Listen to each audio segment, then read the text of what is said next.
গত রমজানে আমি সারা রমজানই আমি ভিডিওগুলো দেখেছি, যেহেতু আমি রোগে আক্রান্ত। সারা রমজান তেরাবির নামাজ পড়ে আমি এই ভিডিওগুলো দেখতাম। গভীর রাত পর্যন্ত হইতো, 12টা, 1টা, 2টা পর্যন্ত হইতো। এই ভিডিওগুলো দেখার পরে আমার মনের ভিতরে এত একটা আশ্বস্ত হয়েছি বা বিশ্বাস এসেছে, এই সব রোগীগুলো তো ওরা মিথ্যা কথা বলবে না। আর যাদেরকে আমি দেখেছি ওরা খুব ভালো লোক, বড় বড় ডাক্তার, মসজিদের ইমাম, খতিব, অনেক আলিমরা রয়েছে, ওরা তো মিথ্যা কথা বলবে না। সুতরাং আমি এই ফিস্টুলা রোগটার নিয়ে শেষ পর্যন্ত আমি সিদ্ধান্ত নিলাম যে ডাক্তার রুহুল আমিন স্যার আর ওনার যে সুযোগ্য সন্তান রায়হান আমিন স্যার, তাদের কাছ থেকে আমি চিকিৎসাটা করা।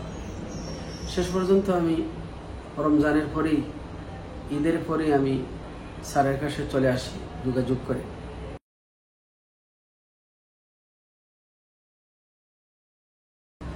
আলহামদুলিল্লাহ, আলহামদুলিল্লাহ রাব্বিল আলামিন, ওয়াসসালাতু ওয়াসসালামু আলা রাসূলিহিল কারীম ওয়া আলা আলিহি ওয়া আসহাবিহি আজমাইন। আউযু বিল্লাহি মিনাশ শাইতানির রাজীম। বিসমিল্লাহির রহমানির রহিম। ওয়া ইযা মারিদতু ফাহুয়া ইয়াশফিন। সাদাকাল্লাহুল আযীম। সম্মানিত ভিউয়ার্স এবং দেশবাসী, আমার হিতাকাঙ্ক্ষী, আমার বন্ধু বান্ধব, আমি সর্বপ্রথম মহান আল্লাহ সুবহানাহু ওয়া তাআলার প্রশংসা আদায় করছি। আমি দীর্ঘদিন একটা কঠিন রোগে আক্রান্ত ছিলাম, ফিস্টুলা রোগে। আল্লাহ তাআলা আমাকে এই রোগ থেকে মুক্তি দিয়েছে। এই জন্য আমি মহান আল্লাহ তাআলার শুকরিয়া আদায় করছি, আলহামদুলিল্লাহ।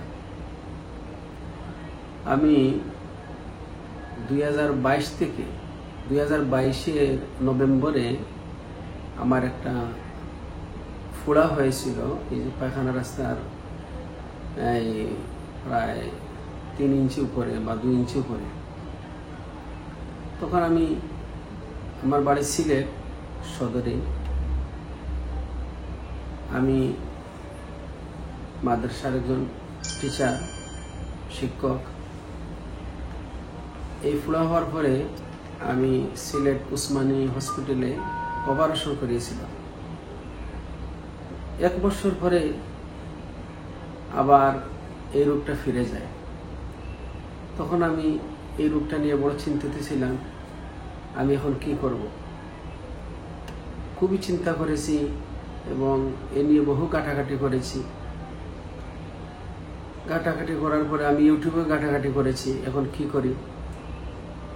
শেষ পর্যন্ত হঠাৎ দেখলাম যাত্রাবাড়ি ডাক্তার রুহুল আমিন স্যারের আনোয়ারা পাইলস কেয়ার সেন্টার, এটার তথ্য আমি পাই। এই তথ্য পাওয়ার পরে আমি যে সমস্ত রোগীরা স্যারের কাছে এসে তারা ভালো হয়েছে, আমি এই সমস্ত রোগীদের আমি সাক্ষাৎ দেখেছি।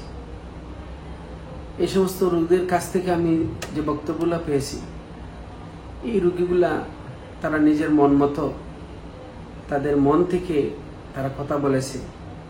এমন এমন রোগীর কথা আমি শুনেছি যারা ভারতেও গিয়েছে, কয়েকবার অপারেশন করিয়েছে, এবং কি দেশের বড় বড় ডাক্তারের কাছ থেকেও এই ফিস্টুলা রোগের অপারেশন করিয়েছে। করার পরেও এই রোগটা আবার ফিরে গেছে। শেষ পর্যন্ত এই রোগীরা তারা যাত্রাবাড়ির স্বনামধন্য চিকিৎসক ডাক্তার রুহুল আমিন স্যার এবং ওনার সুযোগ্য সন্তান ডাক্তার রায়হান আমিন স্যার, তাদের কাছে আসার পরে এই রোগীরা ভালো হয়েছে। আমি সব রোগী, তাদের সাক্ষাৎ আমি পড়েছি। গত রমজানে আমি সারা রমজানই আমি ভিডিওগুলো দেখেছি, যেহেতু আমি রোগে আক্রান্ত। সারা রমজান তেরাবির নামাজ পড়ে আমি এই ভিডিওগুলো দেখতাম। গভীর রাত পর্যন্ত হইতো, 12টা, 1টা, 2টা পর্যন্ত হইতো। এই ভিডিওগুলো দেখার পরে আমার মনের ভিতরে এত একটা আশ্বস্ত হয়েছি বা বিশ্বাস এসেছে, এই সব রোগীগুলো তো ওরা মিথ্যা কথা বলবে না। আর যাদেরকে আমি দেখেছি ওরা খুব ভালো লোক, বড় বড় ডাক্তার, মসজিদের ইমাম, খতিব, অনেক আলিমরা রয়েছে, ওরা তো মিথ্যা কথা বলবে না।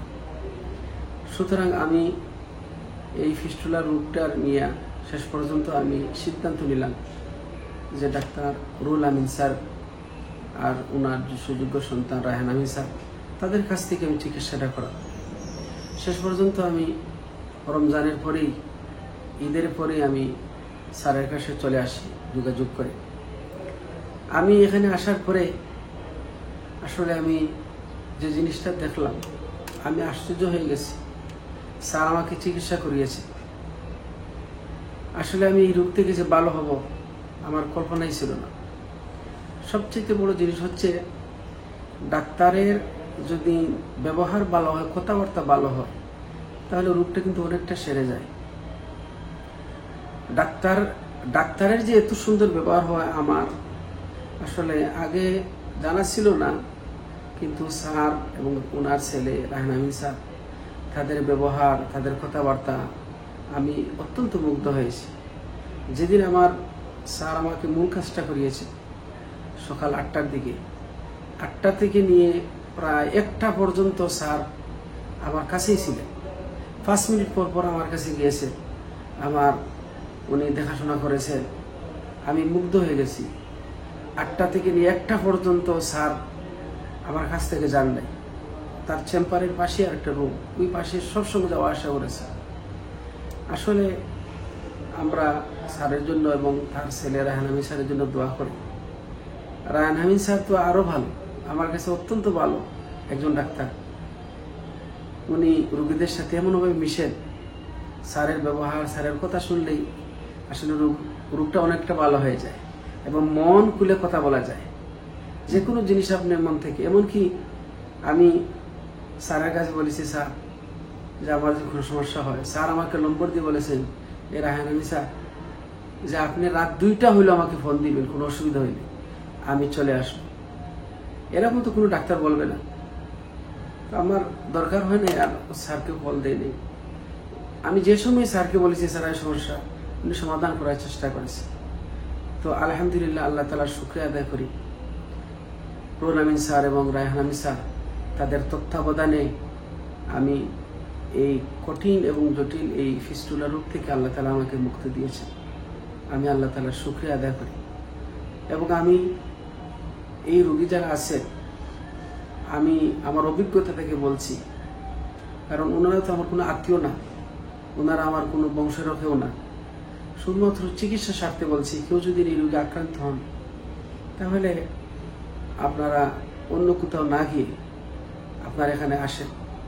যেহেতু আমি ভালো হয়েছি, শত শত রোগী ভালো হচ্ছে, এই জন্য আমি উদাত্ত আহ্বান জানাবো, এই রোগী যারা আক্রান্ত হন আর এদিক সেদিক না গিয়ে ওনাদের কাছে চলে আসেন।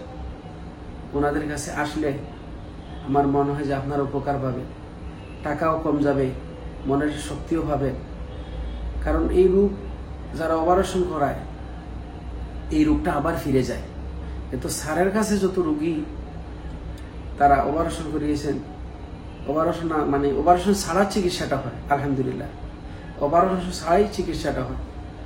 এমন কোনো রোগী নেই যে বলছে যে এই রোগটা আবার ফিরেছে। এটা সবচেয়ে ভালো একটা চিকিৎসা। এই জন্য আমি আমার মহান আল্লাহ তাআলার শুকরিয়া আদায় করি এবং ডাক্তার রুহুল আমিন স্যার এবং ওনার সুযোগ্য সন্তান রায়হান আমিন স্যার, তাদেরও নেক হায়াত কামনা করছি। আল্লাহ তাআলা যেন তাদের হায়াত বাড়িয়ে দেন এবং তাদের মাধ্যমে এই দেশের যত রোগী আছে এই ধরনের, এই রোগীগুলো যেন ভালো হয়। কারণ আমরা সবাই বাবা এবং ছেলে, তাদের দুজনের জন্য আমরা দোয়া করব। আল্লাহ তাআলা শুকরিয়া আদায় করি। আল্লাহ তাআলা যেন আমাকে যতদিন বাঁচিয়ে রাখবেন, আল্লাহ আমি যেন সুস্থ থাকি। আর এই রোগে যারা আক্রান্ত হবে, আল্লাহ তাআলা যেন তাদেরকে সুস্থ করে এখানে চলে আসে। পরিশেষে আমি আল্লাহ তাআলার শুকরিয়া আদায় করে এবং ডাক্তার রুহুল আমিন স্যার এবং রায়হান আমিন স্যারের দীর্ঘায়ু কামনা করে এবং তাদের চিকিৎসাটা যেন আরও উন্নত হয় এবং প্রচার হয়, মানুষের যেন ফায়দা পায়, এই কামনা করে আমি আমার সংক্ষিপ্ত এই কথাগুলা শেষ করেছি। হাযা মা ইনদি ওয়াল ইলমু ইনদাল্লাহ। আসসালামু আলাইকুম।